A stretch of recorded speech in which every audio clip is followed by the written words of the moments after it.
Hi everyone, welcome to the channel. In this video, I will tell you and show you how to make the screen brighter on your iPhone. Be sure, friends, subscribe to our channel. Do not forget to write comments. Also, please put your likes under the video. So let us friends get started. To do this, you will need to first of all on your iPhone open settings. Next, scroll down a little bit and go to this option here. The next step is to select here the option that's called Display and Text Size. Scroll to the very bottom and you can see the Auto Brightness setting here. You will need to disable it if you have it connected.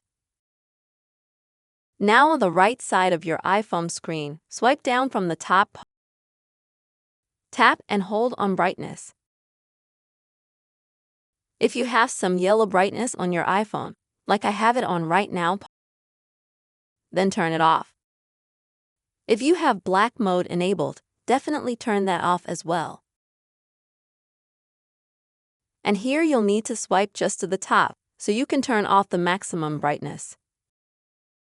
That's the way to do it. You can quickly and easily make your iPhone screen brighter. I really hope you found this video useful and helpful.